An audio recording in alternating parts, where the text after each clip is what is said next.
बिस्मिल्लाहिर्रहमानिर्रहीम। आज मैं उन बच्चों से बात करना चाहूँगा और उनके वालिदैन से जिन्होंने मैट्रिक का इम्तिहान दिया हुआ है और वो आजकल फारिग हैं। तो ये पहली क्लास से जब बच्चे स्कूल में दाखिल होते हैं तो 10वीं तक एक ही सड़क पे सारे चल रहे होते हैं, एक ही रास्ते पे चल रहे होते हैं।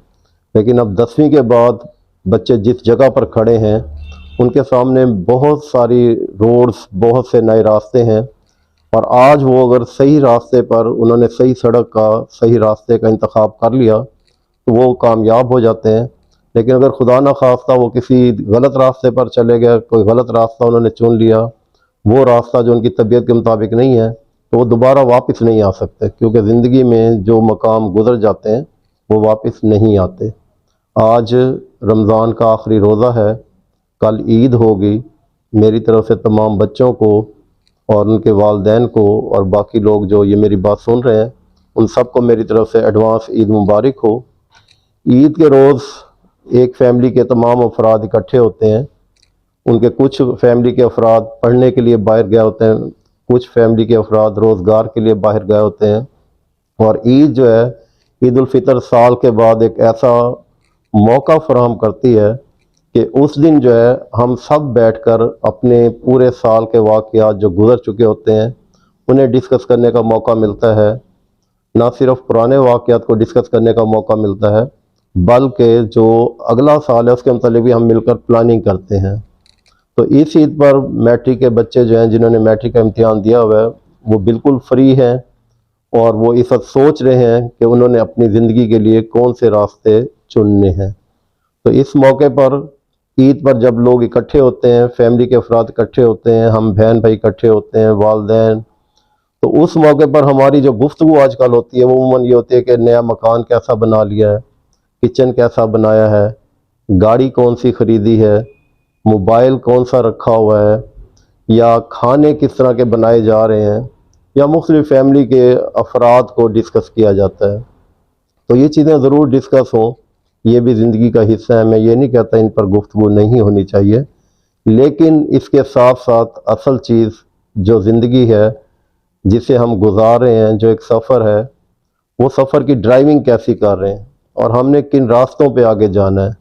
मेरे ख़्याल में ये हमारा जो है, हमारी गुफ्तगू का हिस्सा ये ज़रूर होना चाहिए, ताकि हम जहाँ बाकी चीज़ों में तरक्की कर रहे होते हैं, तो उम्र में भी बढ़ रहे होते हैं, घर भी कुछ बड़े हो रहे होते हैं, नई चीज़ें घरों में आ रही होती हैं, नए अफराद आ रहे होते हैं, लेकिन उसके साथ साथ हम अपनी ज़िंदगियों को नहीं देखते। तो फिर बाद औक़ात हमें शिकवा करते हुए हम नज़र आते हैं कि हमारी किस्मत जो है वो अच्छी नहीं है।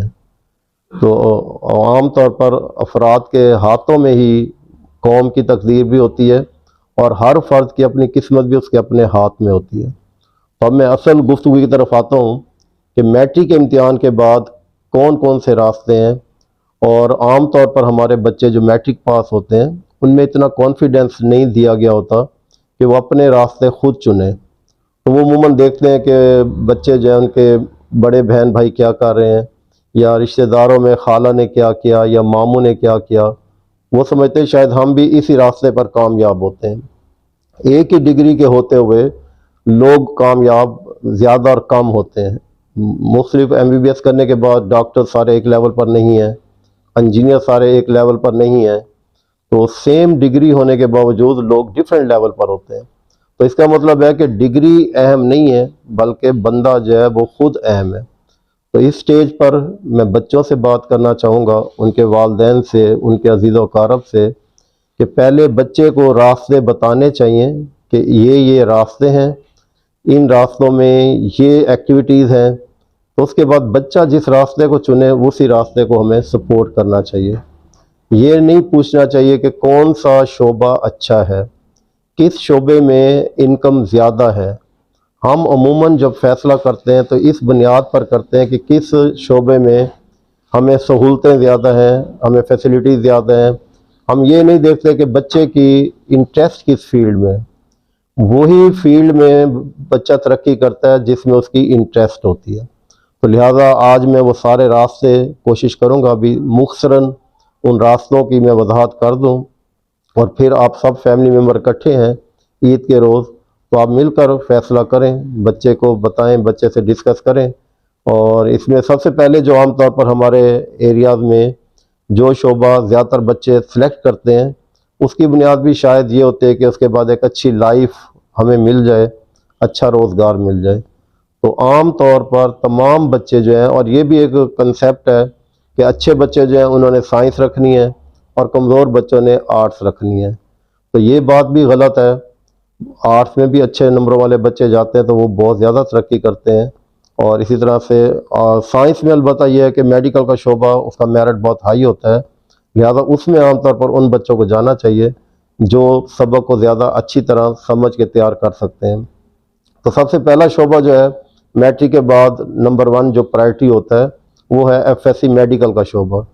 मेडिकल के शोबे में बच्चा जो है उसको मैथ के बजाय बायोलॉजी पढ़ना होता है, और उसमें अगर बच्चा मेरिट बना लेता है तो वो एमबीबीएस डॉक्टर कहलाता है।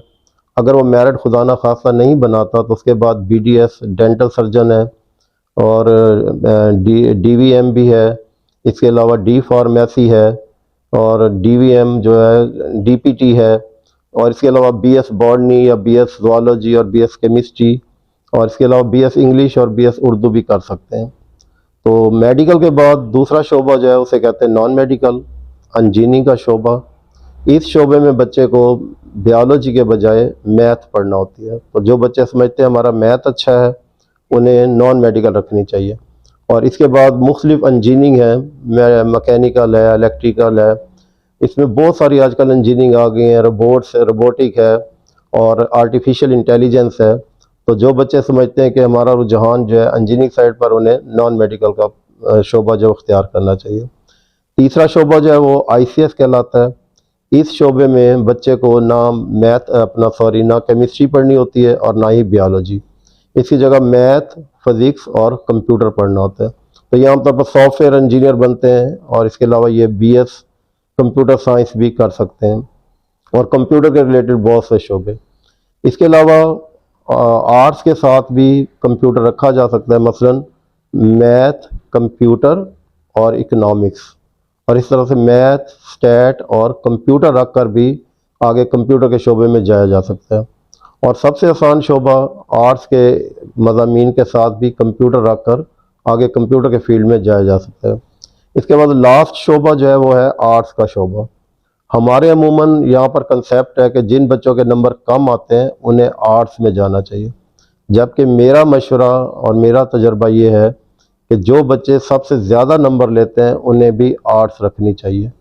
क्योंकि आर्ट्स के बाद जो है जितनी भी मुल्क की सुपीरियर सर्विसेज होती हैं, जैसे कस्टम है, इनकम टैक्स है, एडमिनिस्ट्रेशन है, फॉरेन सर्विसेज हैं, तो ये सारे के सारे शोबे डाखाना जाते हैं, उनमें जितनी ग्रेड 17 की सीट्स होती हैं वो आर्ट्स के बच्चे जो हैं वो ज़्यादा बेहतर तरीके से कामयाब हो सकते हैं। क्योंकि इन तमाम इम्तिहानों में जो चीज़ बच्चे की चेक की जाती है वो है इंग्लिश। इसके अलावा उसमें इंग्लिश राइटिंग के साथ साथ बच्चे को कमांड होनी चाहिए पॉलिटिकल अफेयर्स जो हैं, पाकिस्तान अफेयर्स हैं, इंटरनेशनल अफेयर्स हैं। तो मैं ऐसे बच्चों को मशवरा दूंगा कि वो एफए में अपनी इंग्लिश को बेहतर करें, और उसके बाद जो ऑप्शनल सब्जेक्ट रखने होते हैं उसमें इकोनॉमिक्स रख लेनी चाहिए, पॉलिटिकल साइंस रख लें, सोशियोलॉजी रख लें। तो इस तरीके से उनको अपने कंपटीशन के एग्ज़ाम जो क्लियर करने में बहुत आसानी होती है। तो ये तमाम मुख्तलिफ रास्ते हैं जो बच्चे इनमें से कोई भी रास्ता चुन सकते हैं। इसके अलावा 3 साल डिप्लोमा भी है एसोसिएट इंजीनियरिंग का। इसके अलावा फॉरेस्ट के कोर्सेज़ हैं, और मेडिकल के कोर्सेज़ हैं, डिस्पेंसर कोर्सेज़ हैं, एलएचवी कोर्सेज़ हैं, उनमें भी दाखिला लिया जा सकता है। और आखिर में सबसे अहम बात, जो हमारे अक्सर बच्चे बचपन कहते हैं मैं बड़ा होकर फ़ौजी बनूंगा, तो उनका ख्याल होता है शायद 7th 8th क्लास में जो है ना वो कैडेट स्कूल में दाखिला मिलता है, वो प्री कैडेट क्लासेस होती हैं। असल में बच्चे जब एफएससी में होते हैं तो यहाँ पर जो है वो कमीशन हासिल करते हैं, सेकंड लेफ्टिनेंट भी बन सकते हैं। इसके अलावा मेडिकल कैडेट, आर्मी के मेडिकल कैडेट बन सकते हैं, और टेक्निकल कैडेट इंजीनियरिंग के बच्चे भी आर्मी में दाखिला ले सकते हैं, और बच्चियाँ जो है वो नर्सिंग के शोबे में। तो जब बच्चे सेकेंड ईयर में होते हैं तो आर्मी के ये तमाम शोबाजात में भी सीट्स आती हैं। तो यहाँ भी बच्चों को शुरू से जब फर्स्ट ईयर शुरू करेंगे तो किसी भी सब्जेक्ट के साथ हो, चाहे मेडिकल, चाहे नॉन मेडिकल, चाहे आर्ट्स, वो जो है ना ये मुख्तलिफ आर्मी के इदारों में सेकेंड ईयर में जॉब हासिल कर सकते हैं और इनको वेल पेड होते हैं और उन्हें बेरोज़गारी का सामना नहीं होता और वो जॉब हासिल कर सकते हैं। तो मैं इजाज़त चाहूँगा, अल्लाह ताला आप सबको कामयाब करे और हमें अल्लाह ताला इस काबिल बनाए कि हम ज़िंदगी में सही फ़ैसले कर सकें। शुक्रिया, अल्लाह हाफ़िज़।